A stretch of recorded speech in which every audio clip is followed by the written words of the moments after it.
Hard today too. Tell me if you can hear me in the chat. Just let me know. Just shoot me a thumbs up. Give me anything just so I know that you guys can hear me. I was having some technical issues earlier, and before I get into things, I just want to make sure that everything is running smoothly.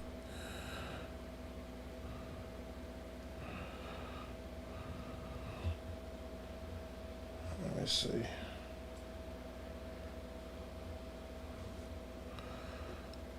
All right, looks like stuff's starting to come up now. Okay, I think it may have come up now. If you guys can hear me, hit me in the chat. Let me know that you can hear me. Give me a thumbs up. Give me anything. Just let me know.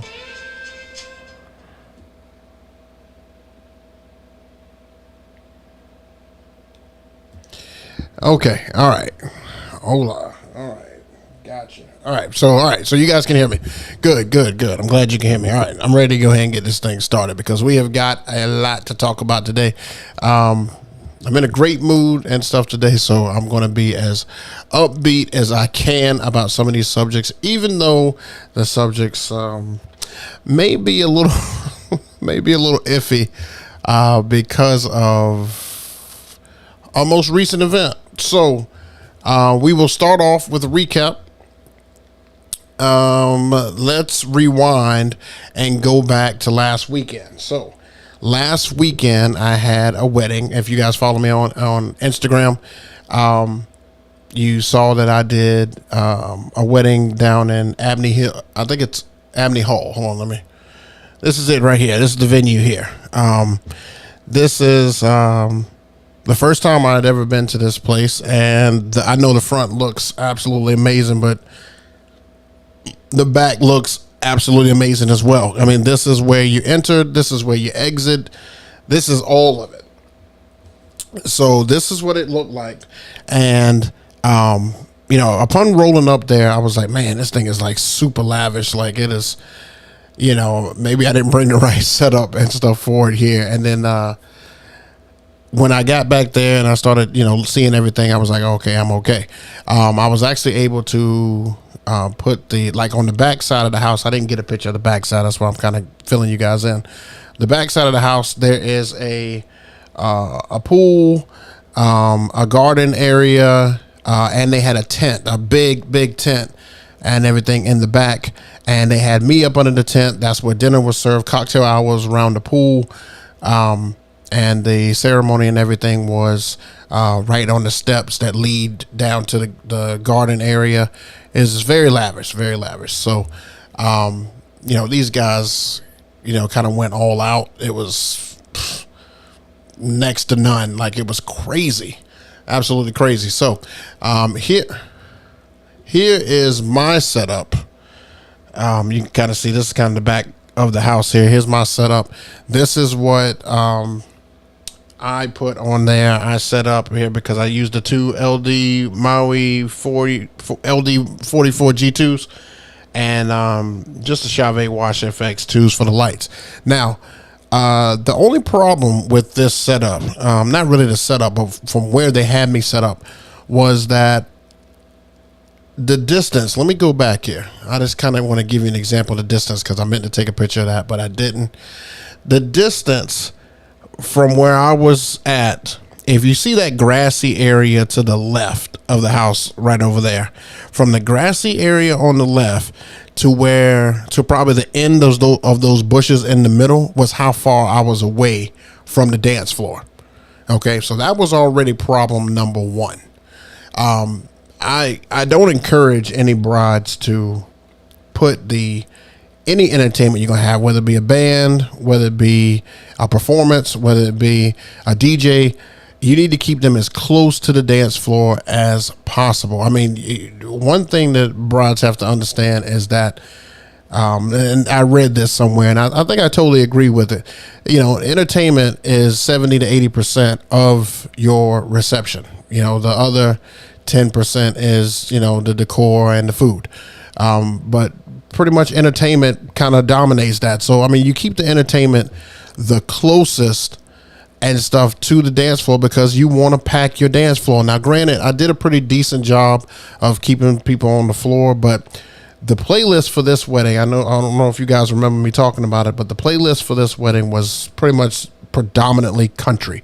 Bride told me she loved country, and every time that we spoke, she would just give me more country songs. So I was able to put some more country into my playlist, and the country and stuff that I was using, was kind of easy country and stuff at first, and I was a little worried about how it would roll over into the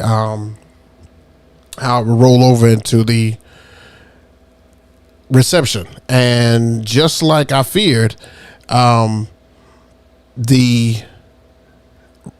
I played the country music and the reception and everything kind of got rolling, it was nobody on the dance floor. Let's just be honest. Nobody was on the dance floor. Nobody was singing. Nobody was doing anything. However, when they gave me a little second to open the dance floor and just kind of play a little bit of music, I kind of played some of the oldies that I normally play, and I noticed that a good bit of people were kind of, moving and shaking and stuff. I was like, well, if they like that, then they'll like everything that I normally do. So I played probably about, 6 or 7 minutes worth of country at the beginning, and then I went into some of the stuff that I normally play, and the whole dance floor packed. And it was great. I was off and running. So I was like, cool, I can mix in some country and stuff here and there, but for the most part, these guys want to hear stuff that you can dance to. Easy stuff to dance to. Herein lies the next problem. And I don't know how many of you guys deal with this, but here comes the father of the bride. And boy, fasten your seatbelts for this one, guys. Okay, so I'm over in my area, and I'm playing. And everything's going great. I have a packed dance floor. I had 4 encounters with the father of the bride. 4.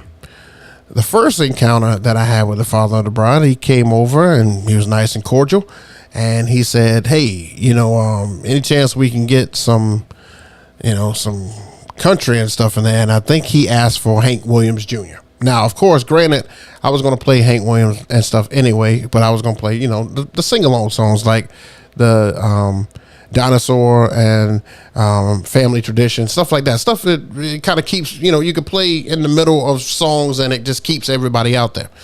So I told him, I said, yeah, I'll definitely be playing some Hank Williams Jr. and stuff tonight. Well, I told him that, and he kind of walked off. Well, probably about 10 to 15 minutes later, he came back and he was like, I'm going to give it to you just like how you gave it to me. He was pretty much like, "Hey, what's up with the Hank Williams Jr.? Like, you need to play that." And I was like, "I told you, sir, I am going to play it. I'm just, playing a couple of songs and stuff in the middle, trying to mix everything up." And this is what he told me. Now you guys tell me in the comments, and we'll come back and go over these as you guys put them in the comments. But please tell me what you would have done, and seriously done, once you heard this. And this is just interaction number 2.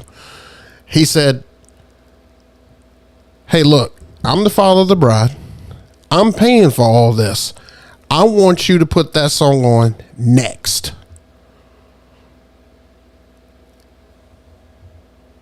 What do you say to that? Now, I'm about 6'3". This dad is probably about 5'7", 5'8". So he's kind of looking up at me, and he's not intimidated at all. By any means, he's not intimidated. He's just like, "You need to put that on next." And he doesn't even give me a chance to respond. He walks off. Just flat out walks off. So I'm like, okay. So this is what I did to accommodate him. I played a Hank Williams Jr. song. I played Dinosaur. When I played Dinosaur, my dance floor went just like this. I don't know if you guys can see my hand. It just went just like this. And him and a couple of his buddies and a couple of their women were on the dance floor and they were singing. I said, cool. So after the song, I played the whole song because I didn't want to cut it off and then him be like, why didn't you play the whole song? So I let the whole song play, went through it, and then I started playing back into my set that I normally play. Probably about, I don't know, about 7-8 minutes go by again. Here comes the father of the bride again. This is interaction number 3. He says,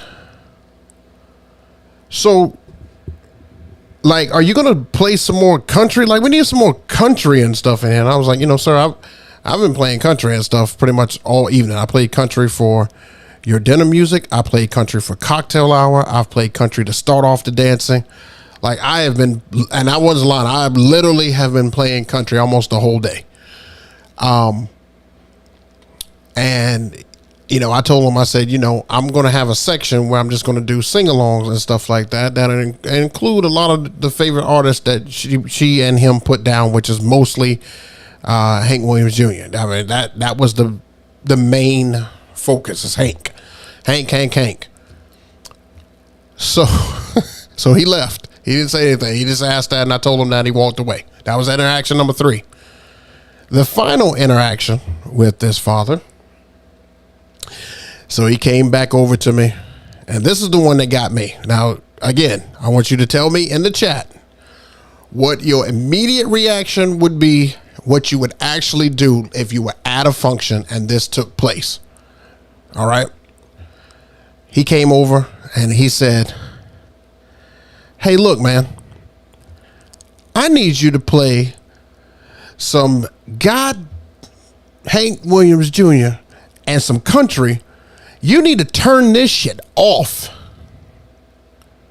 And I said, well, sir, that's crazy. Like, that's crazy for you to ask me to turn that off right now because I got a packed dance floor over there. Like, everybody's dancing and stuff over there. His response to that was, I don't give a shit what they're playing, what they're doing and stuff over there. I paid for this wedding. You're going to put on some, you catch my drift. And then he didn't even give me a chance to respond. He walked away. Just flat, like a G. Like, he just said, almost as if he would have slapped me and then walked away. I mean, he just didn't physically slap me. He slapped me with his words. So, I'm not gonna lie. I'm gonna tell you guys what I did, but I want your fingers like going crazy right now. Type in the chat what you would have done. Now, let me tell you what I did. I'm a little bit petty and stuff now. I'm trying to hold my reputation. I'm trying not to be that guy. I don't want to be center of attention other than to have a good time. I don't need that attention. I don't need that distraction, none of that stuff. So what I decided to do was I said, okay, you know what? We're going to give them back to back to back to back. So I did not 1, not 3, not 5, but 7 country songs back to back. 7. And not just in and out, in and out.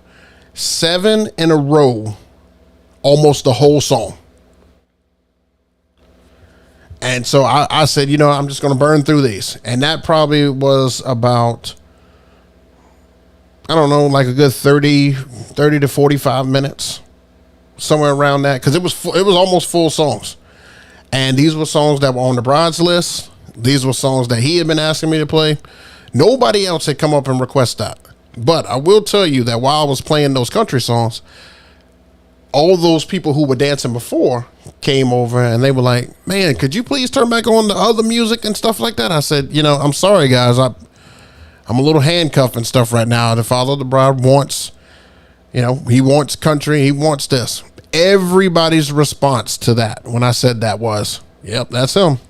That's just what he's like. So I want you guys to comment down below, and I want you to tell me what you would have done in that scenario, because there was a lot of things I wanted to do. There was a lot of things I wanted to say. There was a lot of things I wanted to do. It was, it didn't push my limits, but it was pretty close. It was pretty close. Just the way, the disrespect that came at me from that is what I felt the most. And one thing I don't like for you to disrespect me. You could talk bad and stuff about something I've done, but don't disrespect me and stuff. And this, this is my craft. This is what I do to provide for myself and stuff like that. I'm doing my job because the audience behind you is agreeing with me per their body language. So I must be doing something right. So I just felt like, he just came at me, man. He didn't care. He didn't care. He didn't care. Let's look at a couple of your comments and stuff here before we move on. Lionel Devonshire says, I say sure and play the chorus, and then the next song. I then alert the bride and let her dad ruin her day. I told the bride, because she came over to me, and she was one of the people who asked, what happened to the other music? And, I had to say, your dad wants to hear country. And she said the same thing everybody else was saying. Yep, that's him. It's almost like they enabled him and stuff. And like and I think when he flexed his muscle to me, that was just normal for them. That's what I'm assuming. Because he had been great all day. Like I didn't have any bad gripe and stuff towards him. And that was actually the first time that I had talked to him is when the first time he came over to me. So, I don't know. DJ Mikey Mike, he said, first of all, I always carry my contract with me, and if it was only the bride and groom's signature on the contract, I would have told him to take it up with him. It's hard to have the groom take it up with him when he's like completely inebriated. Like he's so God, he was so drunk. He was intoxicated. He was real bad. I think the bride probably would have had more of a handle on him than anybody else. Maybe bride and mom, something like that. But their bar, man, their bar was so long. It was like the length of a dining room table that can hold like 24 people. Like it was a lot. It was a long bar, long bar. Kirby and Friends says, I would have simply played what he asked. I wouldn't have liked it, but I would have played it. I would have waited for the bride and the crowd to correct him. Well, they never did, Kirby. I took the high road, and they never did correct him. They just kind of let him do his thing. And like I said, I think everybody just kind of knew that's how he was, and they just let him do his thing. Now, DJ Mikey Mike, I can't do that. I can't announce that these songs are the Father Bride. I can't do stuff like that. I mean, that's real petty Betty there, but I can't do that. I can't do that. I just told them as they came over, Father of the Bride wanted this, but I'm not going to come on the mic and say that. I just feel like that may be a tad unprofessional. But more power to you if you can get away with it. I just know that,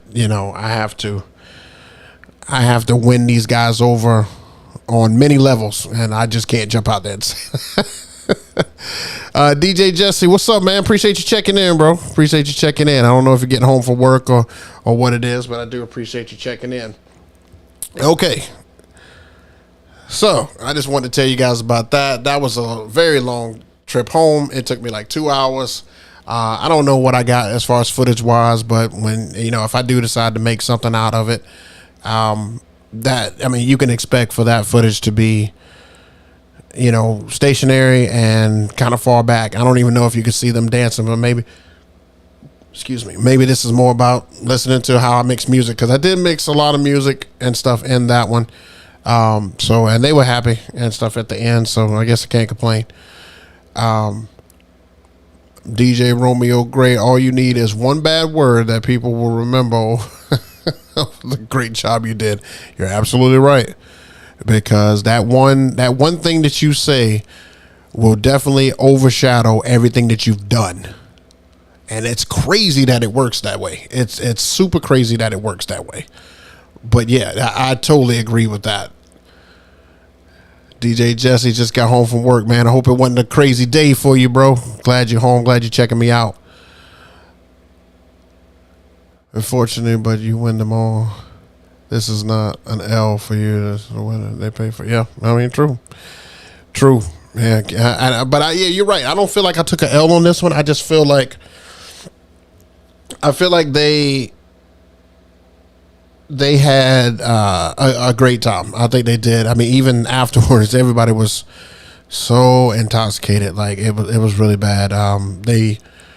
They were jumping in the pool. Bride and groom jumped in with their clothes. Guests were jumping in with their clothes. Groomsmen jumping in. Bridesmaids jumping in the pool with their clothes. People had to be Ubered home. I mean, when I say this bar was massive, I wish I would have gotten a picture of. I may do that next time. If something is like crazy like that, I'm trying to get a picture for you guys. But the bar was like, it was massive. It was massive. And these guys were. I never got the heads up to turn the music. I mean, I'm sorry, to give the 15-minute warning for the bar. They never gave it to me. It's like they kept drinking all the way up until it was time to go. So kudos to them. They had a great time. As long as they had a great time, I guess it's great. But now we go to the complete opposite. This one coming up, it's not this weekend, it's next weekend. So we'll have time to chat one more time about it. But just as a brief overview of it, this one is at a familiar location. I've actually broken a drone at this location. I don't know if that hints and tells you. If you're an OG follower, then you know what I'm talking about. But I am going out there, and this is like a majority pop wedding. Her playlist has a lot of pop. Like we do a little bit of country for formals, which is kind of natural. And then we do pop. Now, one thing I like about this one coming up, and I'm not going to give you too much because we'll talk about that next week. One thing I like about this one is she's doing a lot of things, on a lot of unorthodox things, which kind of switches things up a little bit. So we'll talk a little bit about that next week. But the next thing that I want to talk to you guys about is upcoming music. Let's talk music, because I didn't get a chance to put some of these songs and stuff on the listing and stuff for you guys. So let me move myself a little bit. Hold on. There we go. All right. So let's talk about music here. All right. Some of the songs that you guys should be playing, or not just playing, added to. And when I say playing, it should either be in your dinner playlist, or it should be in your playlist that you're playing for couples and stuff. All right. So there are so many versions of this song out right now, but you want to jump on Lizzo's About Damn Town, and you want to make sure that you are playing this one because it's getting a lot of play in general. I am going to start incorporating this more. I'm going to test it out a couple of times, maybe in like a little bit of dinner and stuff on some weddings that I feel like maybe it won't go over as well. So I'm going to test it out in dinner. If I see people singing and stuff to it, it's immediately going to the big stage. I may already just throw it right in the big stage. So I definitely think that this is a huge song and stuff. I know it's been out for a little bit, but it is still, slowly gaining momentum to be like one of those songs. Lizzo's two songs from her last album, Truth Hurts and Good as Hell, have, those still pop. I know you guys see those on my videos. Those still pop. I mean, girls still sing those. So anytime you can get you a good Lizzo song, you definitely want to jump on that. So she isn't the only one, though. Next up, we've got Megan Thee Stallion and Dua Lipa, Sweet as Pie. Now, this one, this one may be one of those ones that I will play for this pop wedding this weekend, because it's a little bit more on the poppy side. I mean, anytime you throw Dua Lipa in there, it's going to be a good song. I mean, the beat and everything is kind of an upbeat. It's more of a like a poppy beat. It's not. I don't know if you guys have heard Megan Thee Stallion's album, but it's nowhere near the other songs that are on there. Man, that CD is raunchy. Ooh. I listened to the whole thing because I like to check out albums to see if there's any cuts and stuff that I can pull off there that maybe I can get before my record pulls do. But man, listening to her album, man, it's pretty raunchy. It's pretty raunchy. So yeah, I mean, she's got some hits and stuff on there, of course. Kid Cupid, that's all right if you didn't get your alert, bro. I mean, as long as you're here now. I don't know why you didn't get the alert. I told you I was having some technical issues before I started and stuff today. I don't know what's happening, and I might have a technical issue here in just a second. I don't know. Maybe I have to look at this laptop I'm using to be able to do all this. Maybe it needs a little help. I don't know. But yeah, so Sweetest Pie, Dua Lipa, and Megan Thee Stallion. So make sure you guys grab that one. Another great one is Sierra's Jump. Now this one, I feel like if you can play 1-2 step at an event, you could play this one. That's how this song, the feeling that this song gives. This one, yeah, it's got a good fast beat. So if you've got a good dancing crowd, especially if they're really, really drunk, this one would go great too. So I definitely think it's an ad for dancing music. And the thing I like about the tracks that I'm giving you guys, like, these are all dancing tracks. These are not just stand around on the wall, sing from your table. Like, these, if you incorporate them right and mix them in well, these will go. These will hit. These will definitely hit. I don't think you'll have any problem. So yeah, that one, Sierra's Jump is definitely a good one. You'll start hearing that more for my fall weddings, because we're about to wrap up August, which is nuts. That over half the year is gone. We're about to hit the fall weddings, and let me tell you guys, it's about to go down. Yeah, this fall is crazy. I'm talking about, once I start, I don't really stop until next summer. Like, that's how crazy it's about to get. So I better just enjoy the time that I have right now. That's all I can say. I hope you guys are all just continuing to book these weddings and stuff, man, because it is crazy. Housing market is going crazy, and the DJ business is going crazy. It's nuts. It's nuts. All right, next up, we got a throwback we want to pull up. Now, some of you may already play this and stuff like that, but if you want a good sing along and get the girls and stuff involved, just just do the first part of the song, the first line, and then go ahead and get out at the second chorus and stuff, right?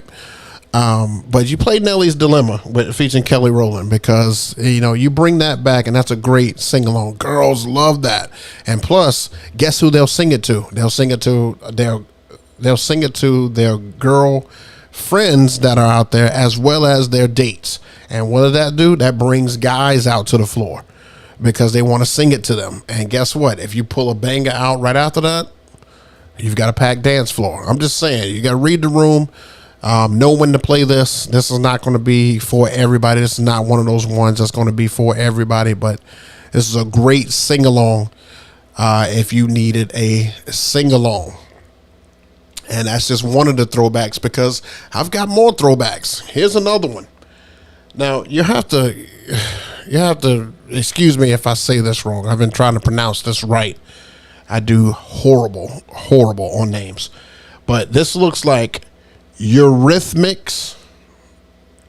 That's what this looks like. Anyway, this is Sweet Dreams by Eurythmics. Now, if you're not familiar with this song, this is the old song, sweet dreams are made of these. That's a good dancing song to pull back. Now, I have seen this song make a full comeback. Recently saw a DJ. I cannot remember what DJ it was, but he was DJing in like, I don't know, it wasn't like a festival, but it was like this larger room, and it wasn't a wedding DJ. He was like mixing a couple of tracks, mixing